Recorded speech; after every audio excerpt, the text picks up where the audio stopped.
can't dance no more.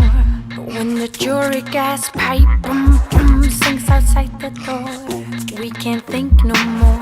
When the beery bass voice makes a judgment penetrate the walls, we can't breathe no more. When the sweet big oyster sauce sweat is floating to the floor, it's audition day, and the feelings you have might have to be sacrificed.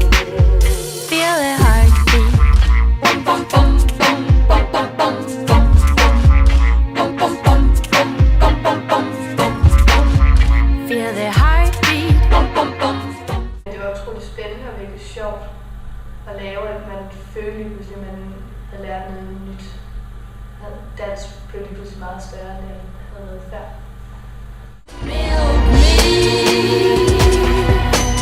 Affection is in great demand. Just me. Let the pole act show me the way. Hear the heart play. Bum bum bum bum. On audition day.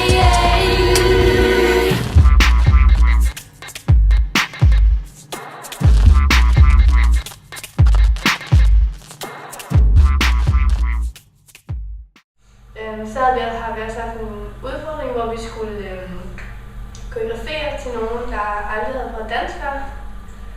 Man lærte helt meget om sig selv ved at skulle koreografere for andre.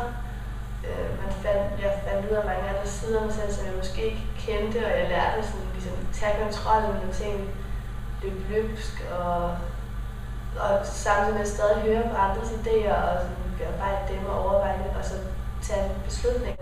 Så har vi prøvet ilddans med sådan lang stang med ild i begge ender, grillerdans, og det var helt vildt fedt.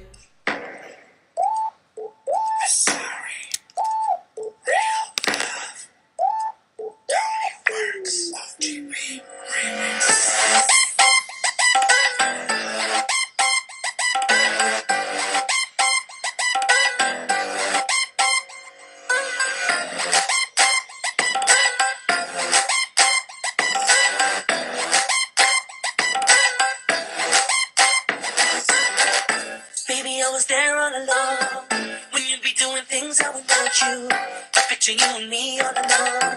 I'm wishing you were someone that can talk to. I gotta get you out of my head.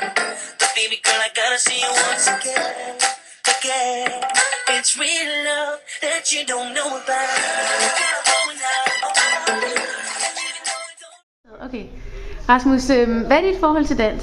Jeg elsker dans. Jeg synes, det er virkelig spændende. Jeg har ikke set så meget af det, men jeg vil gerne have mere af det, for jeg synes, det er spændende. Danser du selv nogle gange? Ja, men ikke professionelt. Hvad er sådan det sjove ved dans? At få lov at gøre det. Altså bare få lov at lade kroppen føre dig. Se, hvor den fører dig hen. Så du danser sådan primært til fester og sådan noget? Ja. Hvad er det, der gør, at du sådan danser? Det er den der følelse af frihed, man har i kroppen.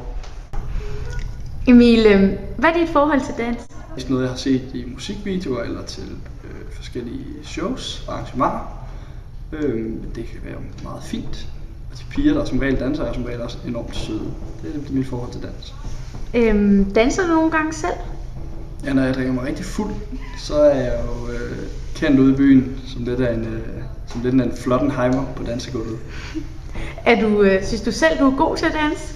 Ja, det vil jeg sige. Det er også får jeg også tit at vide. Emil, du danser usædvanligt godt. Så det synes jeg helt klart. Jeg siger dans, hvad tænker du så? Så tænker jeg, at der findes alle mulige forskellige former for dans. Der findes folk, der danser, fordi de synes, det er sjovt, og så er der nogen, der sikkert også synes, det er sjovt, men også gør det, fordi det er en konkurrence. Og så er der vel også den tredje, at det er en levevej, en kunstform. Danser du selv nogle gange?